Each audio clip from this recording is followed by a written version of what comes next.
Welcome back to the Farming Without the Bank podcast. Thank you very much for being here. I appreciate it. Today, we are going to go over what the future requirements are if you are 30, if you are 50, and just thinking about saving money now. What does that look like with inflation? Because I have this handy dandy calculator. So I'm going to go over all of that. You can see exactly what those look like. So let's get into it. All right. So let's say that we're just going to use 30 years old as an example. Now we can go back and play with this and just act as if you're 50 as well, because ironically, a lot of people come to me at 50 and say, oh, hey, I should probably get my act together and start saving for retirement. But let's just look at 30 is an example first. And let's say that we have a household income of $100,000, okay? Now, a lot of people might say, oh, that is a lot of money. That is not. I see a lot of 30-year-olds making $100,000. I frankly don't care if it's 70,000, 80,000, whatever it is. This is going to be eye-opening. So then we also have a form piece here that says existing assets. Now, most people in their 30s are not actually saving, so I'm just going to say we do not have any existing assets, okay?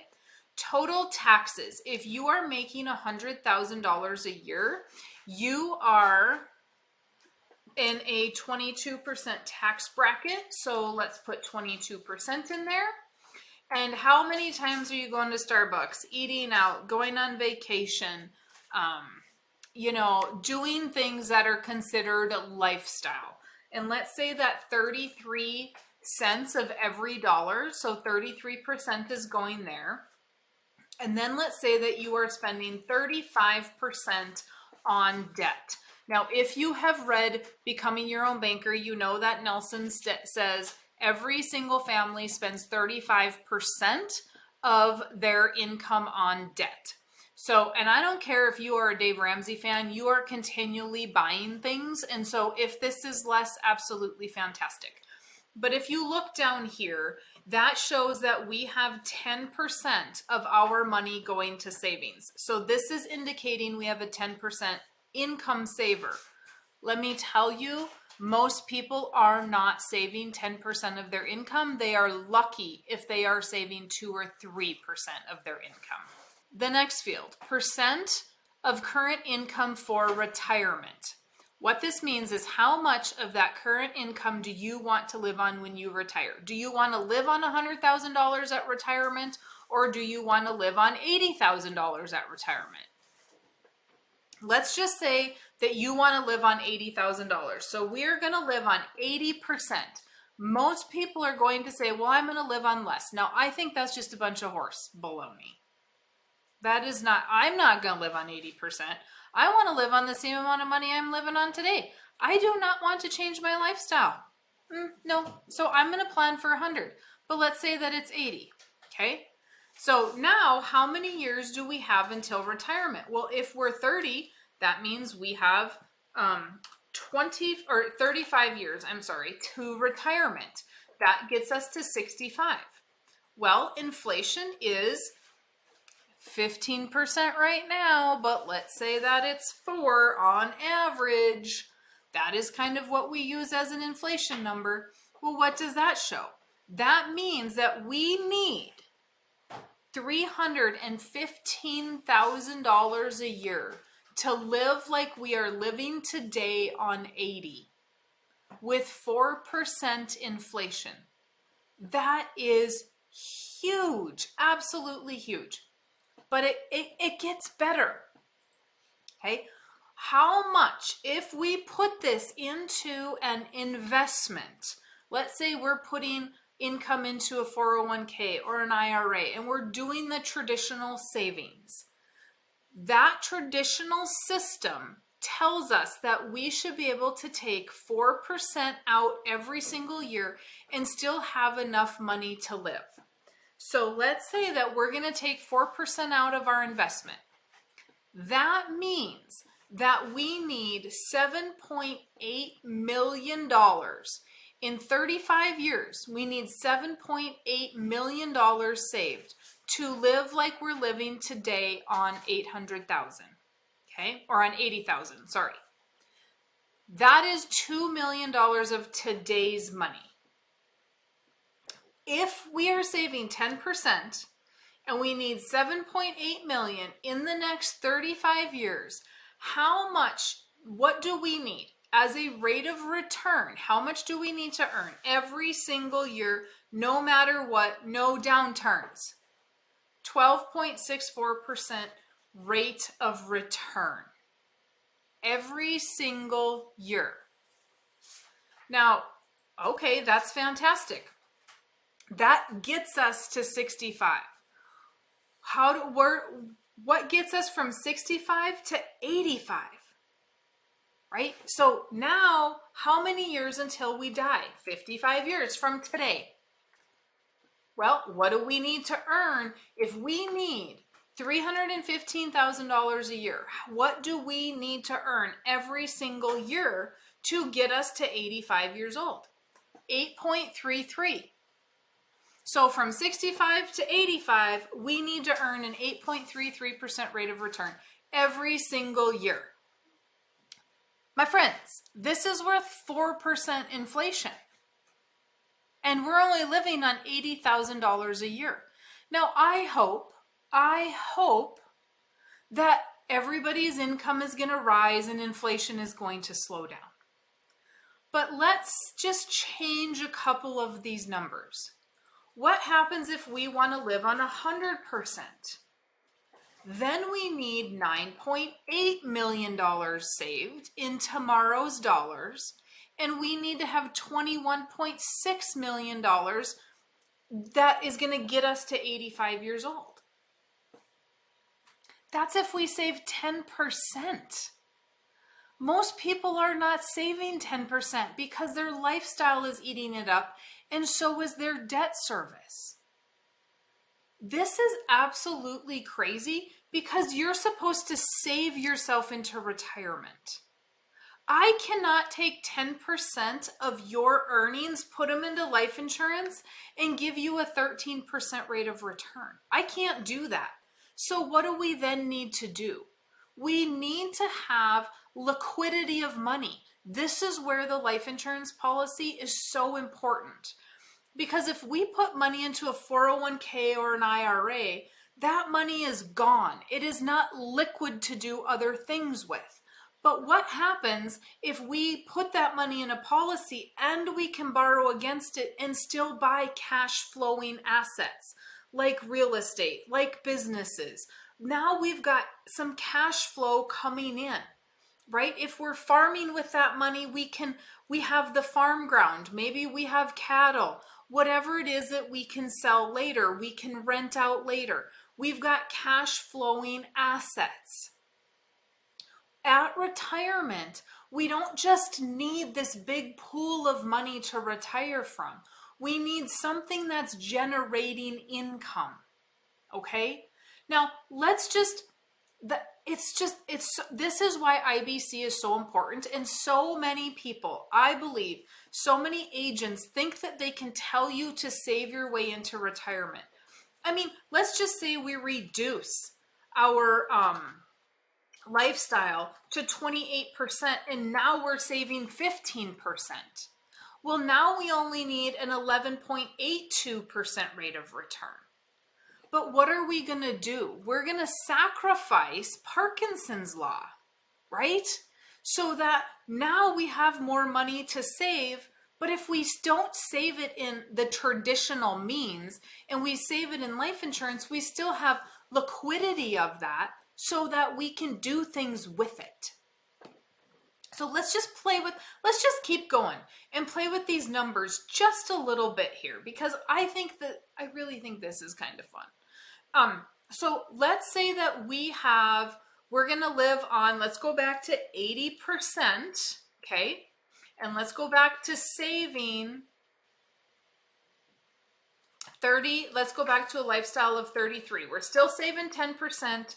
We are living on $80,000 a year. What happens if inflation goes to 5%. 1% more inflation. That takes us to $441,000 instead of the $315,000 that it was. Okay? $441,000 a year, like we would live today on 80. And we need $11 million saved now. Instead of, and I know I'm going back and forth here, but I want to see the numbers because I didn't write them down. Instead of 7.8, we need to go, we need to go to 11. $2 million, $3 million more, just because of 1% more inflation. Talk about the biggest theft the government could absolutely take from us. Inflation is the silent thief here. Now, let's just change some more numbers so we can see. What happens if we are not 30? What happens if we are 50 and we have 15 years to retirement with a 4% inflation and we make $100,000 a year? Okay, now we're going to need $144,000, but you need $3.6 million to retire in 15 years. That means that you need a 34.25% rate of return. Where are you going to get that? And if you pass away in, okay, so you, what did I say? You're 50. So you're going to pass away in 35 years. So that means you need an 8.33% rate of return here to live like you're living today on $80,000. Well, what if you say, well, Mary Jo, we're 50, so we make $150,000 a year. Okay. Well, now we need $5.4 million if we're going to live on 80% of that. The moral of this story, and you can see this, is that cash flow is so important, and I say it all the time, as is liquidity of money. Because we need to have that money to do other things. That is why when you listen to people talk about savings and 401ks and all of these things, what does that mean? How much do I have to have saved? And what is the likelihood it's going to get me to where I need to go? If you've read my books, you know the difference between average and actual rates of return. The average means absolutely nothing. It is an absolute waste of time to even talk about average. What has actually happened? And apply that to my numbers. And guess what? We're going to be without money because we have ups and we have downs. And I have been listening to several podcasts, and they're all talking about how 2023 is going to be a recession. We are going to have a huge downturn in the market. Now, I don't have any money in the market, but I love to listen to what they're projecting. And they're all saying, you need to pay attention. If you have money in the market and it is not with somebody that has gray hair managing it and they are not paying attention to the ups and the downs, then you better find a new financial advisor, because what we are going to see in the next year is nothing we've ever seen in history of our stock market, because there is going to be so many swings in what is going on. And so I find that very interesting that we can't just do what we've always done, which is put money there and let it sit. Now, if you guys know me, am a huge believer that we shouldn't have any money in the stock market. Unless you're doing it and you know what you're doing, why would you put money there? Why would you not be using your money so you can start a business? You can do what you know so you can make more money. Why give money to somebody else and then you go to the bank and borrow money to start your business, or you don't have money to do marketing for your business, or whatever that might be? You know what you know. Even Warren Buffett says, invest in what you know.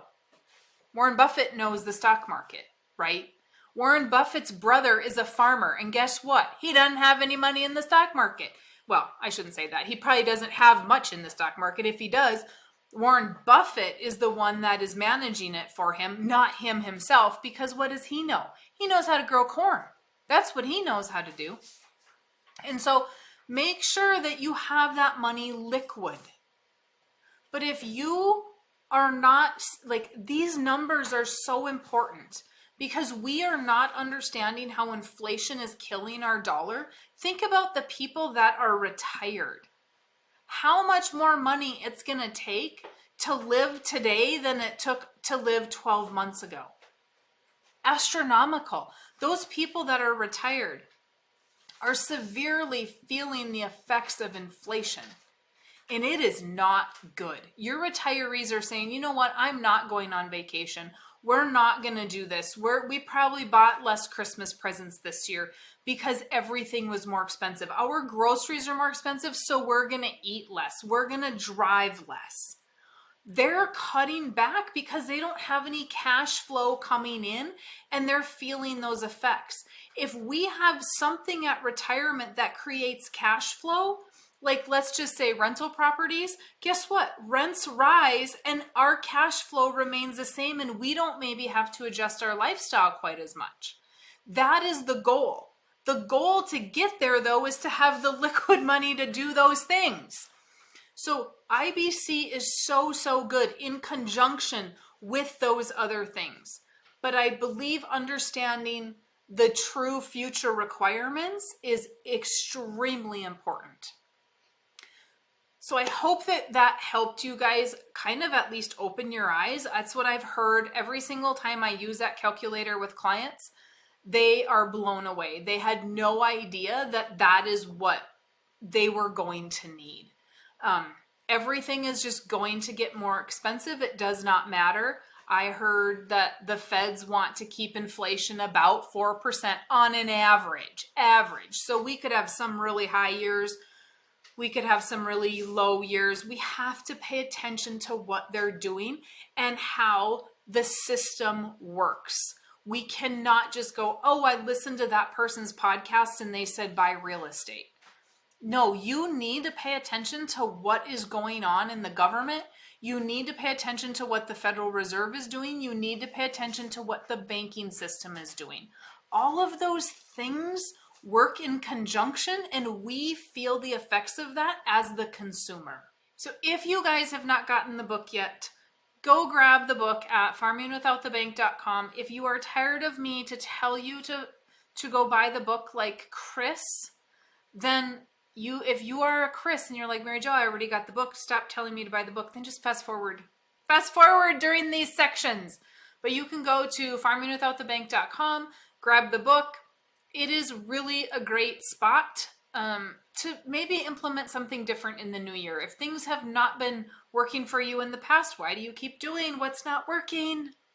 Change it. Figure out a different way to do that. But I hope what we went over today helped. If it did, go to farmingwithoutthebank.com. Let's figure out how we can implement the infinite banking concept so that you have liquidity to do all of those things. All right, you have a fantastic new year, and we'll see you in the next podcast.